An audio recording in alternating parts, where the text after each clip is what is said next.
我这里的话呢，姑娘烂当他的话，叫我一个人拉开了，哎妈拉差了，没对路嘞。ဟုတ်တယ်လေငါဒီမှာသူများဥချကဒီမှာစားကြပြီလို့စောစစ်စစ်ဝစ်လာရှော်နေရလေ 啥讲起了，我咋说你呀？ ဟုတ်တယ်လေ အိမ်မှာတော့ခဲ့ရမရှိတော့ ဟုတ်လားငါလည်းစားကြမရှိလို့စောစစ်စစ်ကျမရဲ့လည်းမကောင်းတော့ဝစ်လျှော်ရတယ်လေသူများဒီမှာ 我小姨妈被啥呀啦？ ဟုတ်တယ်အဖွားလည်းဝစ်လျှော်ပြီးစားရတာလေအဖွား သာသမီလား မီ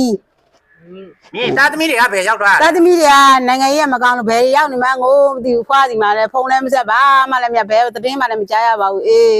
အဲ့ဒါကြောင့်အဖွားတို့မိဖွားရွေးရှာစားနေရတာပါ မိဖွားနှစ်ယောက်တည်းပဲနေရလား ဟုတ်တယ်မိဖွားနှစ်ယောက်တည်းပဲနေ ဟုတ် ရ လားအော်နှစ်ယောက်တည်းပဲနေရလား ကျမကြီးကမကောင်းတော့အေးချော်ရတာပဲဝုကလည်းကျမကြီးကစားတယ် ဘယ် ကော လိုဖြစ်တာလဲ ဒီမှာလေခြေတော်ကျိုးနေလို့အဖွားမှကြည့်လိုက်အိုးဒီမှာခြေတော်ကျိုးတော့လမ်းလည်းကောင်းကောင်းမလျှောက်နိုင် တော့ ဘူး ကျိုးနေရလား ဟုတ်တယ် လမ်းလျှောက်လို့ရလား နည်းနည်းလေးတော့နာပါအေးလမ်းလျှောက်ကြည့်မှဒီလိုလေးပဲမလေးအဖွားဒီလိုလေးဟိုဟာလုပ်တယ်ဒီလိုသွားကောင်းလို့သွားလို့မရဘူးဒီလိုဖြစ်နေအဲ့လိုလေးပဲသွားလို့ရလေဖွား လမ်းလည်းကောင်းကောင်းလျှောက်လို့မရဘူးနော် ကောင်းကောင်းလျှောက်လို့မရပါဘူး လက်ခြေတော့ကျိုးထားကြပြီလား ကြာနည်းနည်းတော့ကြာသွားပါပြီကွယ်ပတ်စံမရှိတော့ဖွားလည်းမကုနိုင်တော့ဒီလိုပဲဟိုအဝတ်ချော်စားရတာပါဖွားတို့မြီးဖွားလဲပုံသိန်းတို့နေလည်းများစားစရာလည်းမရှိအစင်ကမပြေဆိုတော့ဖွားတို့မြီးဖွားဒီလိုပါပဲဖွားတို့မြီးဖွားတာကိုခက်ခဲဒုက္ခရောက်နေလို့ပါပဲမရှိခိတောက်ကလည်းမကောင်းတော့ဖွားလည်းလုံးမလုံးနိုင်ဘူးလေဖွားတို့မစားစရာတော့မရှိပါဘူး ဒီမနက်ကဘာစားရလားဆိုရင် ဘာမှမစားရသေးဘူးမြီးဖွားနေရဒီမှာဝေးလေးချော်လေးပြီးမှခုမှ ဘာမှစားရတယ် ခွားနဲ့နှစ်ယောက်တည်းပဲနေရလား ဟုတ်တယ်မြီးဖွားလေးနေအောင်လေးနေသူကျောင်းလေးလည်းထားပြန်တော့ဦးစားစရာမရှိတဲ့နေ့ဆိုလည်းကျောင်းမလို့အောင်ဖွားတို့မ ချစ်ချောင်းနဲ့ထားပေးတာဟုတ်တယ်နော်ခြေတော့တော့မကောင်းတဲ့ကြားထဲမှာနော် ကျောင်းထားပြတယ်လေသူ့ကိုမူ KG တက်နေကလေးက မိဘတွေကမလာတာဘယ်လောက်ကြာရလား တော်တော်ကြာသွားပြီသူတို့နိုင်ငံရေးစဖြစ်ကနေဘယ်မှနေမှန်းကိုမသိတာအဖွားနဲ့လည်းဆက်သွယ်မရဘူးလေအဲ့ကြောင့်မလို့ဟုတ်တယ် နှစ်ယောက်တည်းပဲဒုက္ခရောက်နေရပါလေ နှစ်ယောက်တည်းဒုက္ခရောက်နေအဲ့ကြောင့်မိဖွားနှစ်ယောက်ဒုက္ခရောက်ဦးလေးရှော်စားရ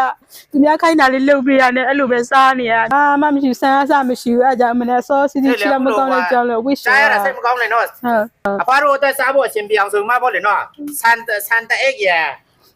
ပတ်စံနဲ့တင်းရရောစားဖို့တောက်ဖို့အရှင်ပြောင်းပေါ့လေနော်ကျမကြီးကမကောင်းတဲ့စောစောစီစီဝှက်ချော်နေရဆိုတော့ပေါ့လေနော်ပတ်စံနဲ့တင်းရဆန်တအိတ်ရပေါ့လေပေါ့လေ ကျေးဇူး နော် တင်ပါတယ်အများကြီးဝင်းသားပါတယ်အဖွားတို့အခုလိုကူညီပေးတဲ့အတွက်အဖွားအရန်ကိုကျေးဇူးတင်ပါတယ်အားလုံးကျမပါစေချမ်းသာပါစေအဖွားတို့လည်းဒီလိုဝှက်ချော်ဘွားလည်းအများနဲ့လွတ်အောင်စူးစမ်းပေးကြပါဟာလို့အဖွားပြောချင်ပါတယ်ကွယ် ဟုတ်ကဲ့ပါပေးတဲ့ဆုနဲ့ပြပါစေအခုမိဖွားနှစ်ယောက်ကြတော့ပေါ့လေနော်သူ့ရဲ့အဖေအမေတွေကြတော့ပေါ့လေနော်ခကြီးသွားလိုက်တာတဲ့နိုင်ငံရေးမကောင်းဆိုတော့ပေါ့လေနော်ခုကချင်ပြည်နယ်မှာဆိုတော့ပေါ့လေခေတ်ကာလမကောင်းဆိုတော့ဘယ်ရောက်လို့ဘယ်ပေါက်မှမသိအဆက်တွေလည်းမရနဲ့တော်တော်လေးဒုက္ခရောက်နေတာပေါ့လေနော်ခြေတော့လည်းကျိုးထားတာနဲ့ပေါ့လေနော်ကျမကြီးကမကောင်းတဲ့ကြားထဲမှာပေါ့လေနော်ဝှက်ချော်ကြီးမှပဲဝန်းစာချာနေရတာတဲ့တကယ်မြင်ရကြားရတာစိတ်မကောင်းပါဘူးနော်အခုလိုအစမပြေခက်ခဲဖြစ်နေတဲ့အချိန်မှာ ပါတယ်အဖွားကျေးဇူးများကြီးချမ်းသာပါစေလို့အဖွား နော်အားလုံးစိတ်ချမ်းသာခြင်းကိုချမ်းသာခြင်းနဲ့ပြည့်စုံနိုင်ကြပါစေမြန်မာပြည်နဲ့ပြည်စုံချမ်းသာစေလို့ဆုတောင်းမေတ္တာပို့ပါတယ်နော်ဒါမှအားမငယ်နဲ့နော်ကျမကြီးလည်းယူဆောင်နေနော် အေးပါ ဒါတို့လည်းအစဉ်ပြန်လာခဲ့မလဲနော် ဟုတ်ကဲ့ပါကျေးဇူးတင်ပါတယ်အဖွားလည်းဒီကျမ်းမာရေးတော့ဂယူးဆိုင်တာပါဒါပေမဲ့ကျမ်းမာရေးမကောင်းတဲ့ကြားလဲအဖွားဒီလိုပဲရှာစားရတာဆိုတော့မကောင်းလဲလှုပ်ရတာပါလေမလှုပ်မှမစားရတာယူအဖွားတို့ ဟုတ် က ကဲ့ပါဘာမှအားမငယ်လေးနဲ့နော်